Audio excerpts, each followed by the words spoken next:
You have done the work. You have visualized. You have affirmed. You have sat in the feeling. You have listened to meditations, recited your assumptions, gone to sleep holding the image of what you want. And something is still not moving. Most teachers in this space will tell you the problem is your vibration, or your limiting beliefs, or that you need to feel it more, believe it harder, visualize it longer. But that is not the problem. The problem is that you are feeding your subconscious mind a signal it cannot use, and you have been doing it every single time you practice. Not because you lack commitment, because nobody has explained what the subconscious is actually listening for. Neville Goddard identified this precise problem in his 1954 lecture series, not as a vibration issue, not as a belief issue, as a language issue. The subconscious does not speak in wishes. It does not receive affirmations the way the conscious mind reads them. It speaks in one language only, the language of felt embodied state. And there is a Sanskrit concept, buried in the Mandukya Upanishad, that describes this mechanism with a precision that Western manifestation teaching has never matched. It explains exactly why the meditation you just did may have felt powerful and produced nothing. And more importantly, it tells you what to do instead. That concept is prajna, and once you understand it, the entire architecture of your practice changes. The Mandukya Upanishad is one of the shortest texts in the entire Vedic canon. 12 verses, that is all. And yet Adi Shankaracharya, the 8th century philosopher who systematized Advaita Vedanta, called it sufficient on its own for liberation. It maps consciousness into 4 states, not as metaphor, as phenomenology, a precise description of where awareness actually lives and what it can do in each location. The first 3 states are Jagrat, Svapna, and Susupti, waking, dreaming, and deep sleep. You know these. You live them every day. But the 4th state, Turiya, is the one that changes everything. Turiya is not a state you enter and exit. It is the ground beneath the other 3. It is the witnessing awareness that is present in waking, present in dreaming, present even in deep sleep, but never captured by any of them. The Upanishad describes it as that which is not conscious of the inner world, not conscious of the outer world, not conscious of both together. Pure awareness, the observer before the observation. Now here is where this connects directly to your practice. Neville Goddard, in The Power of Awareness, makes a statement that most readers pass over too quickly. He writes, "The assumption of the wish fulfilled is the ship that carries you over the waters of appearance to your desired haven." The word he uses is assumption, not visualization, not affirmation. Assumption, the state of already being. What Neville is pointing to is Turiya. Not by name, because Neville's source language was Christian mysticism and the teachings of Abdullah, his Barbadian teacher who gave him the Kabbalah. But the mechanism is identical. The place from which creation happens is not the waking mind that visualizes. It is the witnessing ground underneath it, the state of pure being that holds an assumption not as a thought, but as its own nature. This is the gap in most manifestation practice. You are trying to create from Jagrat, from waking consciousness, using the tools of Jagrat, visualization, affirmation, repetition, and then wondering why the results are inconsistent. Turiya does not think its way to creation. It rests in what already is. Rehook. And this is where it gets precise. Because what we just established means that the meditation itself is not the mechanism. The state the meditation creates is. Most guided meditations in this space do something structurally sound. They take you from the agitated surface of waking consciousness down into a quieter, more receptive state. The body relaxes, the nervous system settles, the analytical mind loosens its grip. This is real, this is valuable.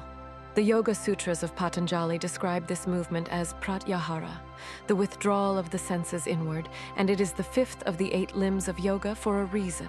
It precedes concentration, meditation, and absorption. It is the doorway. But here is what most guided meditations do at precisely the wrong moment, the moment you reach that receptive state. The moment pratyahara is actually working and your awareness has turned inward, most meditations immediately flood that space with content.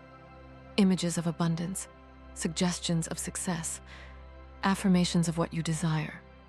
The voice keeps talking, the images keep coming, the instructions keep arriving, and in doing so, they pull you back up from the depth you just reached.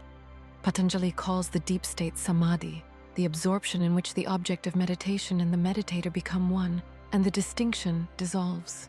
The Mandukya calls it the approach to Turiya.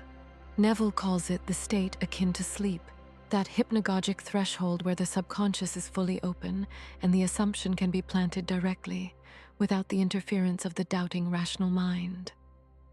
All three sources are pointing to the same moment, the moment of receptive stillness before the image arrives. The subconscious does not need you to describe the wish to it in that state. It needs you to be the wish, to rest in the felt reality of the assumption so completely that the state itself is the communication. Neville is precise about this. Do not think of your desire, think from it. That preposition from is the entire teaching. Thinking of desire keeps you in Jagrat, the waking observer who is separate from the thing wanted. Thinking from desire moves you into Turiya, the awareness that is already the state, already the assumption, already the fact. This is not a visualization technique, it is a state technique. The difference is structural. Visualization is an activity of the waking mind. State is what you are underneath that activity. Here is the precise sequence, derived from the convergence of Neville's sleep threshold method, Patanjali's Pratyahara to Dharana movement, and the Mandukya's description of Turiya as the ground of creation. First, reach genuine stillness before you introduce any content. This means allowing the body to settle completely, not as a preamble to the practice, but as the practice itself. Neville instructs his listeners to enter a state of drowsy passivity before working with any assumption. This is not relaxation as preparation. This is the activation of the receptive state that makes planting possible. In the Gita, chapter 6, Krishna describes the withdrawn mind as a lamp in a windless place, the flame that does not flicker. That stillness is not the goal. It is the medium. Creation moves through it. Second, at the threshold of that stillness, introduce not an image but a feeling, a single, specific, embodied feeling. The feeling that would be present in the body if the desire were already fact, not the excitement of wanting it, the settledness of having it. These are neurologically distinct states. Wanting activates the seeking circuit, dopamine-driven, forward-reaching, always oriented toward a gap. Having activates the resting circuit, the parasympathetic state of completion. You cannot access the subconscious from the seeking circuit. The seeking circuit is the waking analytical mind in its most agitated form. You can only access it from the resting circuit, from what Neville calls the feeling of the wish fulfilled and what the Mandukya calls the approach to Turiya. Third, hold that feeling without adding narrative. No story about how it happened, no timeline, no logistics, just the feeling resting in itself. If the mind reaches for images or explanations, let them pass. Return to the feeling. This is dharana, the concentration Patanjali describes in Sutra 3.1, Deshabandha Chittasya Dharana, the binding of consciousness to a place. That place is the felt state of the assumption. Fourth, allow yourself to drift into sleep from that state.